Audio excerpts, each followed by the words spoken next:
Hi guys, I'm so happy you're joining me today for today's podcast, and today's topic is Rachel Nichols and MariaTaylor controversy concerning the NBA Finals Game 1 and the Phoenix Suns and the Milwaukee Bucks. If you're not familiar with the PR nightmare happening at ESPN right now, you're in the right place. I'm referring to a video recording that took place last summer, 2020, that was leaked from someone within the ESPN organization. The recording included Rachel Nichols, who is a Caucasian woman, having a conversation with LeBron James' PR advisor, Adam Mendelsohn. Mendelsohn listens to Rachel as she describes how she feels she's being unfairly displaced from an NBA Finals hosting position that she rightfully deserved at ESPN. Nichols also suggests and insinuated MariaTaylor, who is a black woman, received the NBA Finals position because of her skin color and being black rather than her merit or her ability to perform the job well. Let's take a listen to the ESPN excerpt, Rachel Nichols, Adam Mendelsohn recording.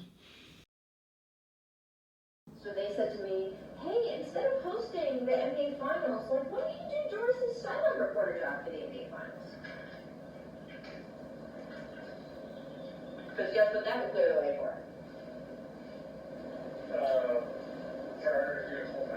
For Maria to do the hosting for her. Yeah.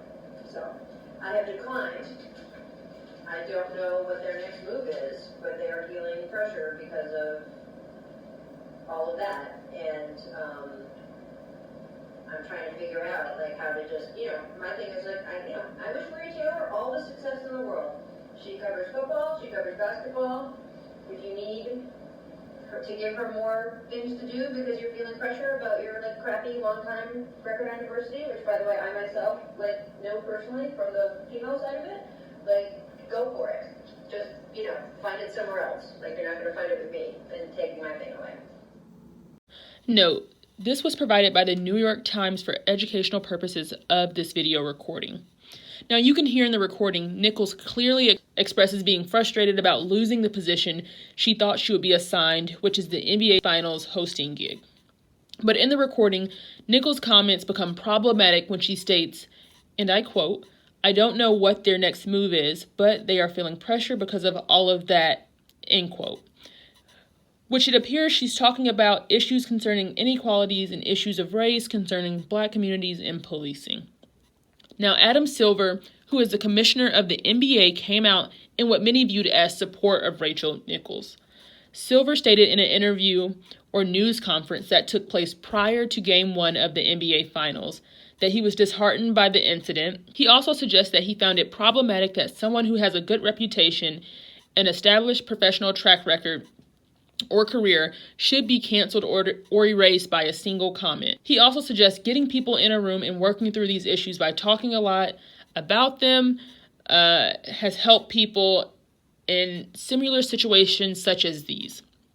So you guys know that my research concerns organizational communication, and I specifically like to focus in on social support within organizations, which if you're not completely familiar with organizational communication or what social support really means, you can hear a little bit more about that in this podcast episode.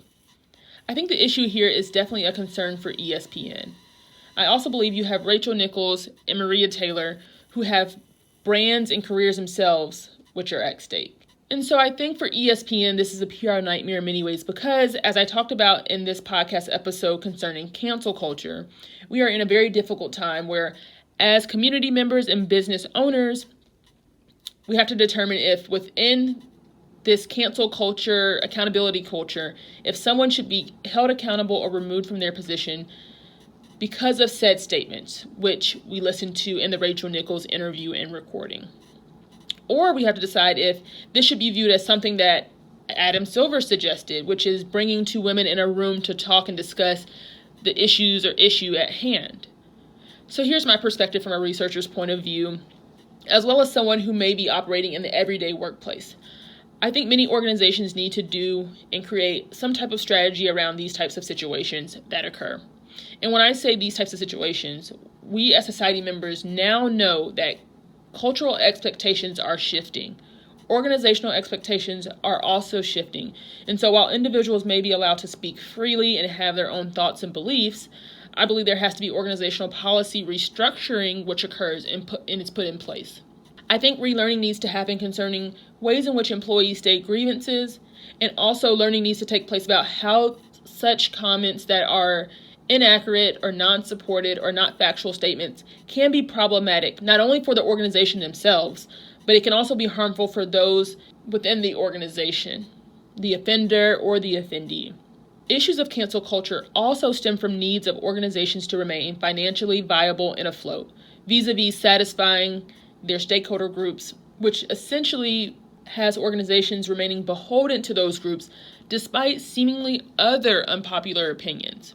So it's important to remember that organizational narrative and how organizations can be positioned in the media can be extremely helpful or hurtful to an organization and their reputation or image, particularly when we consider their relationship with its consumer or the public at large.